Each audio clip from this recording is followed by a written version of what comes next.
Dear Starseed from Gaia, a younger soul has already chosen you. And the high beings are delivering this message because the time for you to receive this love has arrived. I am Ophelia, emissary of the Galactic Federation of Light, and I am speaking to you now as a direct transmission from the Arcturian Council. Beings of ancient wisdom who have watched your sacred heart endure longer than any heart should endure alone. They want you to hear this clearly. The one coming to cherish you is not who your mind expected. They are younger in years, but ancient in soul. They carry a love so pure, so unhurried, so genuinely devoted that everything you once accepted as love will finally reveal itself for what it truly was: preparation. You didn't find this transmission by chance.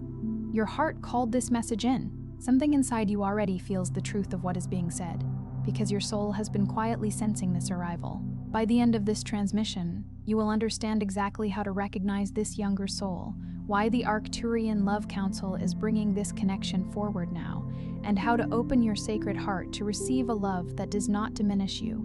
But here is the first revelation. The reason a younger soul is being sent to cherish you is not coincidence. It is divine correction. The universe witnessed every moment you gave your love to those who could not hold it with care. And now, in its perfect timing, it is sending someone whose heart has not yet been hardened. Someone who will see you, choose you, and protect what is sacred in you without being asked. This is not just a message, it is a moment of divine intervention. Your soul has been waiting for this guidance, like this transmission to affirm to the universe, my heart is ready for divine love. Subscribe if you are on the twin flame path and aligning with sacred union. Comment 1111 if you feel your heart awakening to this truth right now. Your heart knows why you are here, and the reason that stings, the reason it catches in your throat when you finally let yourself sit with it, is because you have loved with everything you had, not cautiously, not with one foot held back as a safeguard. You loved the way some people pray, completely, without reservation, with the full force of a heart that genuinely believed that the depth of what you offered would eventually be met. You gave patience when you were running on empty, when your own reserves were so depleted that giving anything more should have been impossible. And yet, you found more. You gave grace to people who never learned to receive it, who held your tenderness at arm's length, who looked at your openness and called it neediness, who took the gift of your presence and mistook it for something ordinary. You softened your edges for those who never softened theirs. You learned their language while they never attempted to learn yours. You bent and adjusted and translated and made space over and over again, becoming fluent in accommodating the people who never once tried to accommodate you.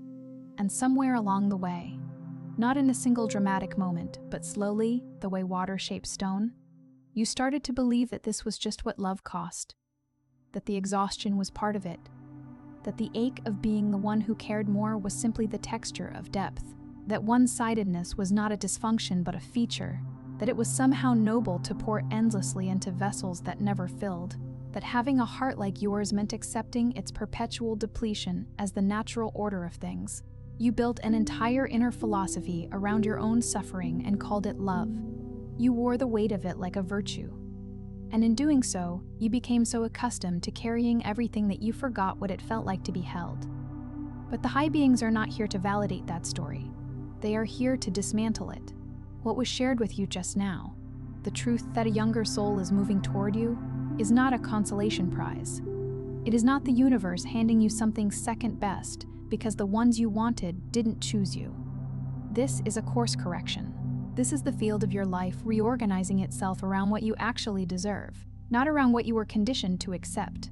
What you just felt, that quiet ache mixed with recognition, is not sadness. It is your frequency remembering what it came here to receive. If this transmission stirred something you cannot name, the Divine Love frequency code was written for this exact moment in your journey.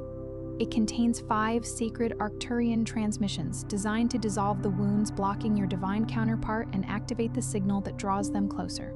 The link is in the first pinned comment, but it will only remain there for a short time. Now here is what must be understood, and it must be understood from the inside, not just received as a pleasant idea, not filed away as spiritual information and forgotten by morning. It must be felt in the body the way truth is always felt. as a settling, as a recognition that lands somewhere deeper than the mind can reach. The reason someone older in life experience has not cherished you the way you needed is not a failure of love itself. It is a failure of alignment. And this distinction matters enormously because when you believe it is love that failed, you begin to adjust yourself. You begin to shrink, to refine, to edit, to wonder what quality within you produced the inadequate result. But when you understand it is alignment, that the mismatch was structural, not personal, the whole equation shifts. Alignment cannot be forced.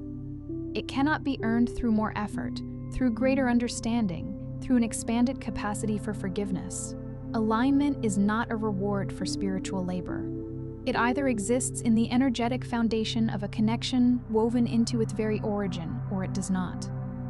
And when it does not exist, no amount of love that you pour will create it. You are not pouring into a vessel. You are pouring into an absence shaped like a person, an absence that sometimes smiled at you, that sometimes held you just long enough to make you believe the connection was deepening, but an absence nonetheless. And you are exhausted in a way that sleep has not fixed, because the exhaustion is not physical. It is the fatigue of a soul that has been reaching without being reached for in return. It is the weariness of a heart that extended itself fully and found, again and again, that it was standing alone at the edge of its own generosity. Sleep can restore the body. Rest can quiet the nervous system, but only genuine reciprocity can restore the part of you that has been depleted at this level. And reciprocity is not something that can be manufactured in a connection where alignment was never present, which is why what is coming, what is already threading itself through the fabric of your near future, is not simply a new relationship. It is the first relationship built on the correct foundation, a foundation of alignment so clear and so natural that you will not need to translate yourself to be understood within it. The younger soul coming toward you is not younger in the way the world measures youth. The high beings are not speaking about numbers written on a document or the smoothness of a face unmarked by years. They are not pointing to a surface. They are pointing to something far more interior, far more essential.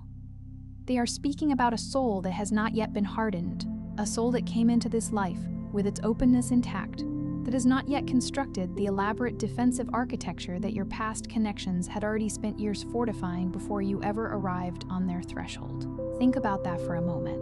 You came to those doors full of hope, full of willingness, full of the particular courage it takes to offer yourself to someone, and the doors were already armored, already reinforced with old disappointments that had nothing to do with you, already fitted with locks built from wounds you had no part in creating. You were not given a fair chance, not because you were insufficient, but because the entrance itself was barred before you knocked. This younger soul's heart has not been calcified by disappointment and defended by distance. The walls are not yet built. The chambers are still soft, still responsive, still capable of being genuinely moved. And this is a being who still has the ability to be genuinely moved by you. Not in the way someone is moved by novelty, which is bright and brief and ultimately hollow, but in the way someone is moved by recognition, as though your presence answers something in them they did not know they were asking, as though they had been carrying a question their entire life, quietly, without knowing it was a question. And your arrival is the moment that question finds its response. That kind of recognition is not manufactured. It is not the result of compatibility checklists or shared interests or surface-level chemistry. It is soul-level resonance. And it is what the high beings are pointing toward when they describe what is moving in your direction. And this is where something important must be said, because it is the part that most people gloss over when they receive a transmission like this. There is a tendency to hear news of something beautiful approaching and to receive it as though it is entirely separate from you, as though it is a package already addressed and in transit, requiring nothing of you but the patience to wait for delivery. But this is not how the field of manifestation operates. The arrival of this soul is not independent of your current state. It is not something happening at you. It is something happening through the frequency you are now being asked to hold, because here is the truth. The high beings have always carried for souls like yours. Your readiness is the door. Your openness is the corridor.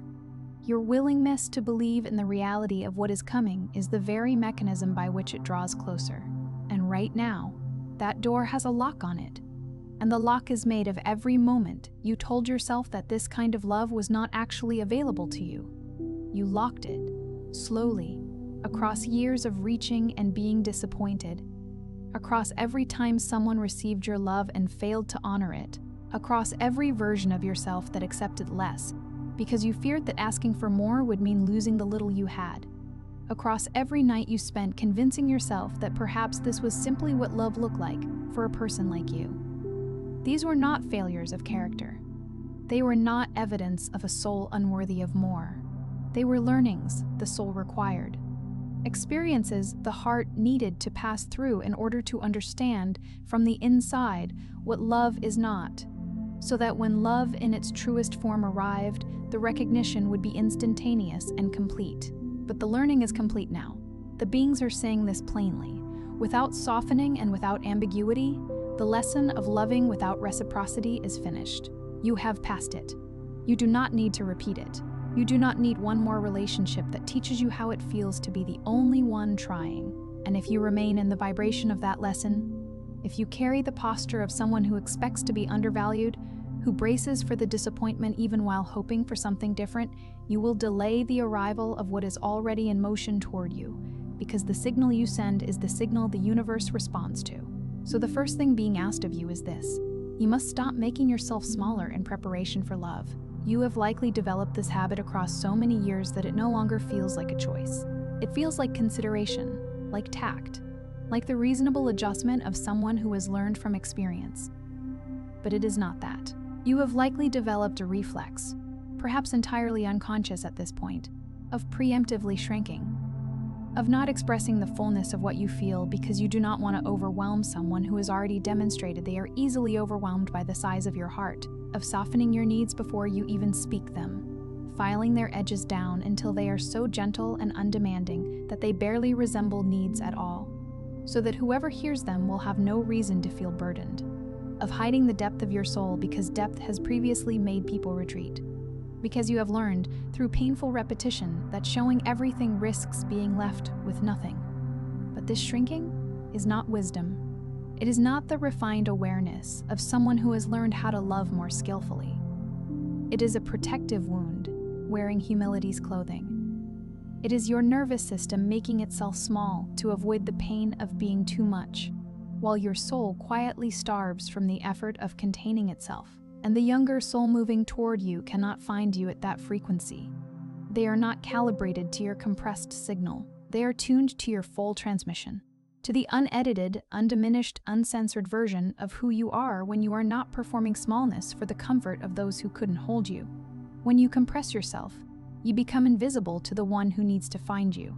When you expand, when you allow the full magnitude of your being to radiate outward without apology, you become unmistakable. The second thing being asked of you is equally tender, and it requires a particular kind of courage that is not often celebrated, but is perhaps the most important kind: the courage to grieve fully. You must release the grief of what did not become what you hoped, not perform the release, not rush through it in the name of spiritual advancement, not assign it a deadline after which you promise yourself you will be over it, but genuinely, with your hand on your heart and the full weight of your loss acknowledged, give yourself permission to mourn what you believed those connections could have been. Mourn the future you imagined. Mourn the version of yourself that was so certain, so luminously certain, that this time would be different. Mourn the love you gave that was not held with the reverence it deserved. Mourn all of it, and then, when the mourning has moved through you rather than being held in place by your resistance to feeling it, let those visions go. Release the blueprints of the life you drew around people who were not designed to inhabit it. Because here is what the high beings understand about human hearts, that humans themselves often cannot see. Grief that is not moved through becomes a kind of loyalty, an unconscious, unspoken devotion to a chapter that has already ended, a way of staying energetically tethered to something that no longer exists, out of a fear that releasing the grief means releasing the love. And if you release the love, what was it all for? But grief and love are not the same current. You can set down the weight of what was lost without erasing the beauty of what was felt. You can honor the love that was real while releasing the form it took that was not meant to last. You can love what was, and you can let it rest. And both of those things can be true simultaneously without contradiction. The universe does not ask you to pretend nothing mattered. It asks you to trust. And this is the precise ask: that something better is not a betrayal of what you felt before, that opening to what is coming does not dishonor what was, that your past love was not wasted simply because it did not become permanent. The third sacred truth being transmitted to you today is about worthiness, and it is being delivered with particular precision and care, because this is the chamber of the heart that has been most deeply, most persistently wounded in souls like yours. You have done so much. You have given so much. You have shown up, over and over, in ways that most people could not sustain. You have been the steady one, the generous one, the one who stayed, the one who tried harder when trying harder seemed like the only available response. And somehow, despite the immensity of all of that, you have arrived at a quiet interior place where you wonder. Not always in words, sometimes only in the pattern of choices you make and the treatment you accept, and the way you fall silent just before asking for what you actually need. Whether you are truly worth the love you so readily give to others, there is a specific kind of loneliness in this question. It is not the loneliness of solitude.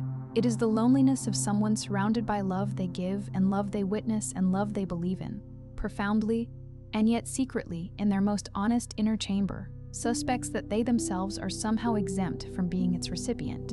Whether someone could actually love you as thoroughly, as devotedly, as gracefully, as attentively as you have loved. And the answer, transmitted directly, without softening, from the Arcturian field of heart intelligence, from the beings who see you not as you present yourself but as you actually are, is not simply yes. It is. This has always been true, and you have simply been in relationships that could not confirm it.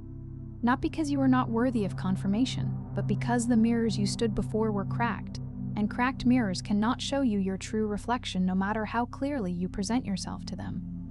Worthiness is not something you build through sustained effort. It is not a reward dispensed at the conclusion of sufficient spiritual work or personal development or a perfected ability to love without losing yourself. It is not something you earn by becoming more refined, more enlightened, more emotionally available, more whole. Worthiness is something you remember. It is original. It is not achieved. It is recovered. It is the layer beneath all the conditioning that told you love had to be earned, beneath all the relationships that made you feel like a supplicant rather than an equal, beneath all the moments you performed acceptability in hopes of being chosen. Beneath all of that, the worthiness was always present, unmoved, unchanged, waiting. And the younger soul approaching you is, in part, a messenger of that remembrance. They are not arriving to give you worth as though it were a gift they carry and you lack. They are arriving to reflect the worth you have forgotten you already hold, to be the clean mirror in which you finally see what has always been visible to everyone except, perhaps, you, when they look at you, truly look at you, with the full quality of their attention directed at the full reality of who you are. You will feel something you have not felt before in love, not butterflies, which are beautiful but which carry their own particular anxiety, the anxious electricity of wondering if someone likes you back, the high-voltage uncertainty of new connection, not the intoxicating but ultimately unsustainable charge of not knowing where you stand. What you will feel is something quieter and more profound. You will feel seen. You will feel still. You will feel the particular rare peace of someone who has finally arrived somewhere they belong. Not somewhere they have convinced themselves to settle. Not somewhere they have worked to make themselves fit, but somewhere that was shaped from the beginning to hold exactly them. And in that stillness, in the warmth of that recognition, the worthiness wound will begin to close. Not because someone external repaired something broken, but because the mirror finally showed you what was there all along. The fourth truth is about time, and this one requires a particular honesty, because many of you carry a complicated relationship with the phrase divine timing at this point. You have heard it so often. You have held onto it through seasons that felt endless. You have repeated it to yourself in the difficult hours like a mantra, and you have wondered, privately, whether it was wisdom or simply a beautiful way of saying that the things you want may never arrive. The high beings are not here to offer you another generic instruction to be patient.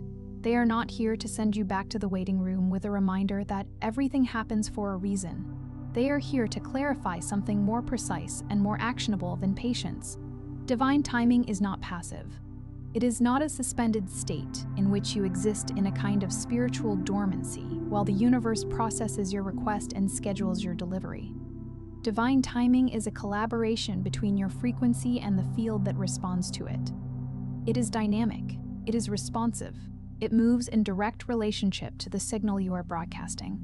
And the reason the timeline has felt so long, the reason you have been waiting in a season that seems to stretch without end, is not because the universe is slow or indifferent, or has simply not gotten around to you yet. It is because the signal you have been broadcasting has contained, beneath the hope and the intention and the genuine desire, an undercurrent of doubt. Not because you are broken, not because you are failed at faith, but because doubt is the completely natural residue of repeated disappointment. When you reach for something and it does not come, and you reach again and it does not come, and you adjust and try again and it does not come, doubt does not make you spiritually weak. It makes you human. It is the mark of a heart that genuinely tried and genuinely felt the sting of trying without result. But the universe, which reads energy rather than intention alone, has been responding to the complete frequency, both the desire and the doubt existing simultaneously within you. What is being asked now is not more patience. What is being asked is a recalibration, a conscious, deliberate shift in the interior stance from which you are approaching this.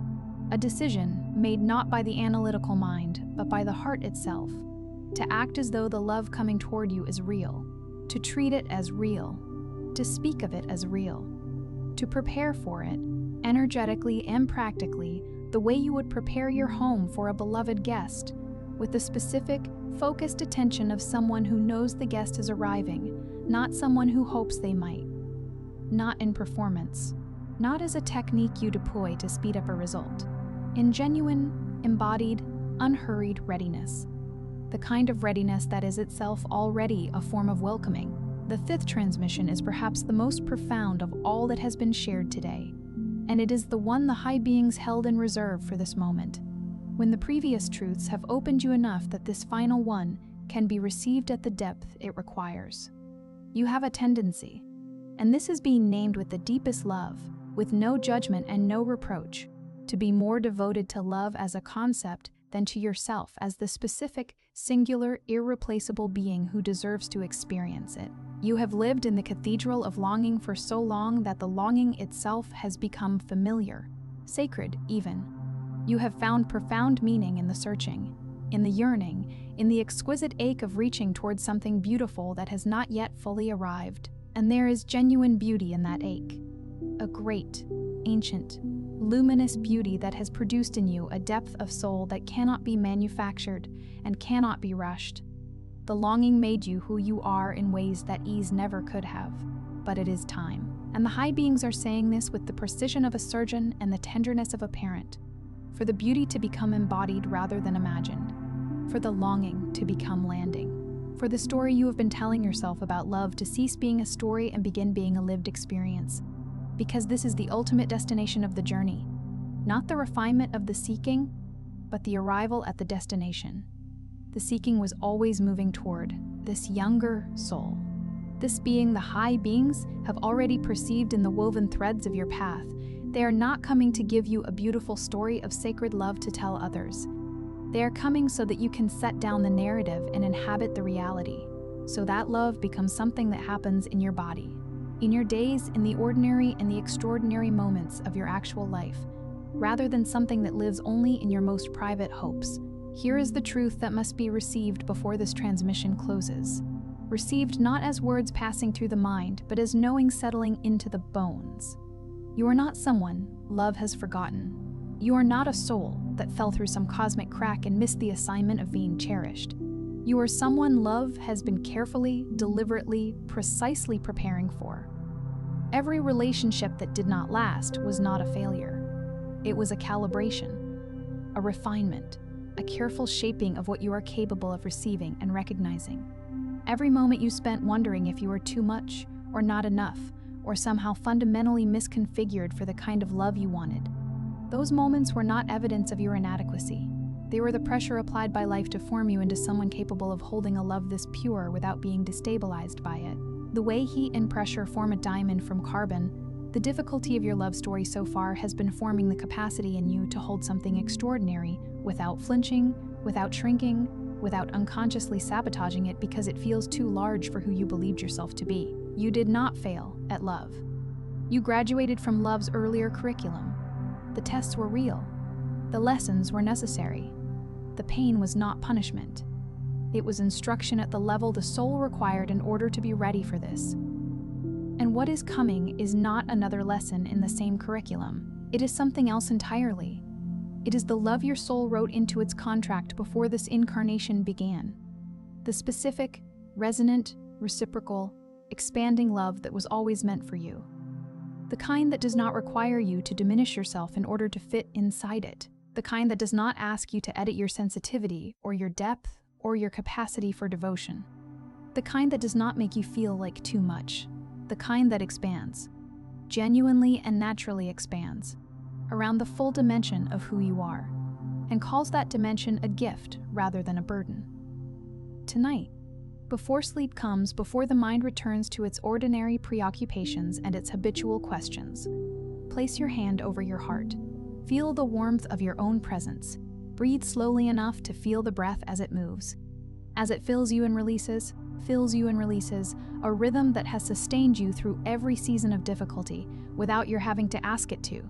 And from that place, from that quiet and embodied and fully present place, say these words not as a performance and not as a hopeful wish, but as a reclamation of something that has always been yours.